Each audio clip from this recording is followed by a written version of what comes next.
নমস্কার, কেমন আছেন সবাই? আশা করি সবাই খুব ভালো আছেন। আজ বাড়িতেই বানিয়ে নেব ছোট বড় সকলেরই প্রিয় খাবার শাওয়ারমা রোল। খুবই সহজ পদ্ধতিতে বাড়িতেই বানিয়ে ফেলা যায় এই শাওয়ারমা রোল। তবে চলুন প্রথমে পিটা ব্রেডটা রেডি করে নিই। এখানে একটা বাটি নিয়ে নিয়েছি, তার মধ্যে দিয়ে দিলাম 1 কাপ পরিমাণে দুধ, চিনি আর 1 কাপ পরিমাণে টক দই। এবার ভালোভাবে সব কিছু একসাথে মিশিয়ে নেব। কিছু মেলানো হয়ে গেছে, এখন এর মধ্যে দিয়ে দিচ্ছি 1 কাপ পরিমাণ আটা আর দিয়ে দিচ্ছি 2 কাপ মতো ময়দা। আপনারা চাইলে আটার বদলে শুধু ময়দাটাও ব্যবহার করতে পারেন, কিন্তু আটা আর ময়দা ব্যবহার করলে রুটিটা বেশ নরম হয়। আর দিয়ে দিচ্ছি ছোট চামচের 1 চামচ বেকিং পাউডার আর হাফ চামচ মতো বেকিং সোডা, আর দিয়ে দিলাম বড় চামচের 1 চামচ গাওয়া ঘি। এখানে ঘিয়ের বদলে আপনারা তেলটাও ব্যবহার করতে পারেন। আর দিয়ে দিচ্ছি বেশ খানিকটা নুন। এবার সব উপকরণগুলো একসাথে ভালোভাবে মিশিয়ে নিয়ে তারপর একটা ডো তৈরি করে নেব। আমি এখানে ইস্টের বদলে বেকিং পাউডার আর বেকিং সোডারই ব্যবহার করেছি, আপনারা চাইলে ইস্টটাও ব্যবহার করতে পারেন। ময়দাটা মাখতে মাখতে যদি একটু শুকনো মনে হয় দুধও ব্যবহার করতে পারেন, নয়তো জলও ব্যবহার করতে পারেন। এখানে আমি জলটাই ব্যবহার করেছি। এবার বেশ ভালোভাবে একটা নরম ডো তৈরি করে নেব। ডোটা আমাদের রেডি হয়ে গেছে। এখন বাটি থেকে নামিয়ে নিয়ে এইভাবে যে ছেঁড়ার পদ্ধতি অনুযায়ী এইভাবে হাতের সাহায্যে বারবার ছিঁড়ে ছিঁড়ে ময়দাটাকে খুব ভালোভাবে মেখে নিতে হবে। এইভাবে যতবার আমরা মাখতে পারবো ঠিক ততটাই পিঠা বেড়ের রুটিটা ভালো হবে আর নরম হবে। ডোটা রেডি হয়ে গেছে।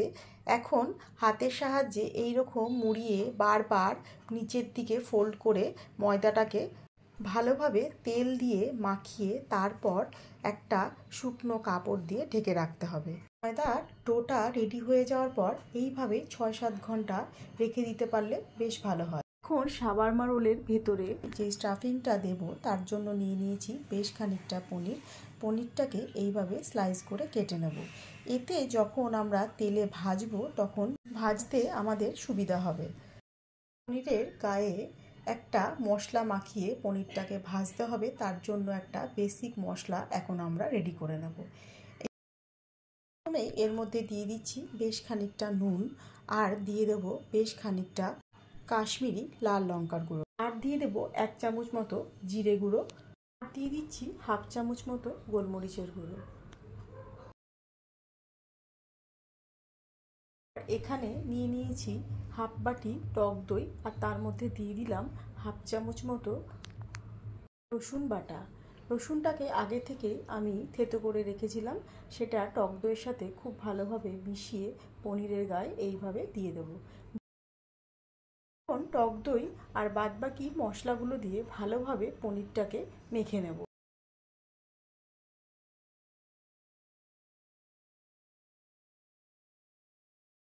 সব মশলাগুলো পনিরের গায়ে বেশ ভালোভাবে মাখানোর পর 5-10 মিনিট অপেক্ষা করে রেখে দিয়ে তারপর কড়াইতে তেল দিয়ে পনিরগুলোকে ভেজে নিতে হবে এপিট ওপিট করে উল্টে। মশলা মাখিয়ে এইভাবে পনিরটা ভেজে নিলে খাবারের সময় মুখে পনিরটা যখন পড়বে দারুণ লাগবে খেতে। এখন এর মধ্যে দিয়ে দিচ্ছি বেশ খানিকটা ধনেপাতা। ধনেপাতার গন্ধটাও এর সাথে দারুণভাবে যায়। এখন পনিরের এক পিঠ মোটামুটি বেশ ভালোভাবে ভাজা হয়ে গেছে। এখন উল্টে আরেক পিঠ একইভাবে ভেজে নেব।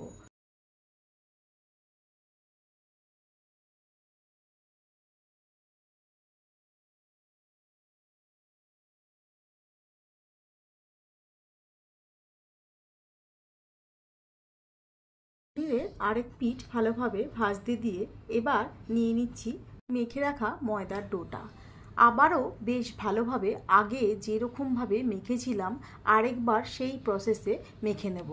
আবারও বলছি, এই কাজটা যত বেশি ভালোভাবে আমরা করতে পারবো রুটিগুলো তত বেশি ভালো হবে আর বেশ ভালোভাবে ফুলবেও।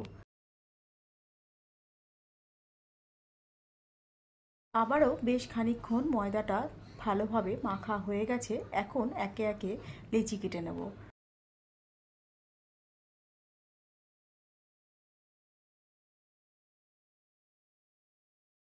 এবার প্রত্যেকটা লেচিকে হাত দিয়ে এইরকম মুড়িয়ে মুড়িয়ে নিচের দিকে নিয়ে এসে গোল করে তারপরে একটা আবারও শুকনো কাপড় দিয়ে ঢেকে রাখবো।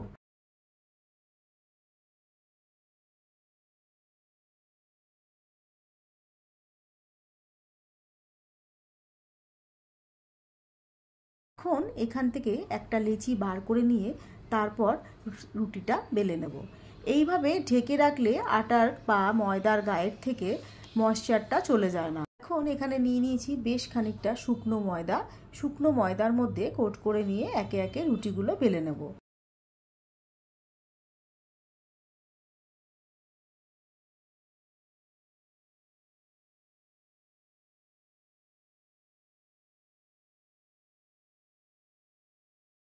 রুটিটা বেলা হয়ে গেছে, মোটামুটি এই রকম একটা থিকনেস রেখে রুটিটা বেলে নিতে হবে। খুব বেশি পাতলাও করছি না আর খুব বেশি মোটাও রাখছি না। এখন গ্যাসে একটা তাওয়া বসিয়ে দিয়েছি। তাওয়াটা মোটামুটি গরম হয়ে এলে এর মধ্যে দিয়ে দিচ্ছি বেলে রাখা রুটিটা। রুটিটা দেওয়ার পর বেশ ভালোভাবে চেপে চেপে একটু রুটিটাকে এপিট ওপিট করে সেঁকতে হবে। এইভাবে সেঁকতে সেঁকতে আস্তে আস্তে রুটিটা এইরকমভাবে ফুলে উঠবে। যা যা প্রসেস এখানে আমি দেখিয়েছি ঠিক সেইভাবেই করতে পারলে রুটিগুলো সবকটাই ঠিক এইভাবেই ফুলে উঠবে। এখানে একটা রুটি আমি ছিঁড়ে দেখিয়ে দিচ্ছি কত সুন্দর ভেতরটা হয়েছে আর রুটিটা কতটা ভালোভাবে ফুলে উঠেছে। এইভাবে আমরা পকেট শাওয়ারমাও তৈরি করে নিতে পারি। এবারে একটা রুটি নিয়ে নিয়েছি, তার মধ্যে দিয়ে দিচ্ছি ভেজে রাখা পনিরগুলো। পনিরটাকে আমি এইভাবে টুকরো টুকরো করে নিয়েছি আর দিয়ে দিচ্ছি বেশ খানিকটা পেঁয়াজ, আর দিয়ে দিচ্ছি বেশ খানিকটা কুচনো ক্যাপসিকাম, আর দিয়ে দিচ্ছি বেশ খানিকটা কুচনো বিট। আর এখানে গাজরটাও ব্যবহার করতে পারেন, আমার কাছে ছিল না তাই ব্যবহার করতে পারিনি। আর দিয়ে দিলাম বেশ খানিকটা শশা কুচনো। এখানে শাওয়ারমা সসের বদলে আমি নিয়ে নিয়েছি চিজ স্প্রেড, মেয়োনিজ, সামান্য একটু চিনি, কারণ এই সসটা একটু মিষ্টি মিষ্টি খেতে হয়। খুব তাড়াহুড়োতে যদি এই সসটা বানাতে না পারেন, ইচ্ছে না করে, তাহলে এরকম চিজ স্প্রেড আর মেয়োনিজ দিয়ে তৈরি করলেও দারুণ স্বাদ হবে খেতে। আর দিয়ে দিলাম বেশ খানিকটা কাঁচা লঙ্কা আর টমেটো কেচাপ। দিয়ে দিচ্ছি এর মধ্যে বেশ খানিকটা গোলমরিচ আর বেশ খানিকটা লেবুর রস। এইবার এইভাবে মুড়িয়ে একটা র্যাপিং পেপারের সাহায্যে র্যাপ করে আপনি সার্ভ করতেই পারেন। বাচ্চা বড় সবাই আনন্দের সাথে এটা খাবে। আর দোকান থেকে কিনে এনেছেন কি বাড়িতে বানিয়েছেন সেটা কাউকে না বলে দিলে সে বুঝতেই পারবে না। আর এইভাবে ওপর থেকে আমি সসটা ব্যবহার করেছি, আপনারা চাইলে পুরো রুটিটার মধ্যে মাখিয়েও সসটা ব্যবহার করতে পারেন। আজ তবে এই পর্যন্তই। যদি ভালো লেগে থাকে তাহলে লাইক, কমেন্ট, শেয়ার করে পাশে থাকার অনুরোধ রইল। সবাই ভালো থাকবেন, সুস্থ থাকবেন।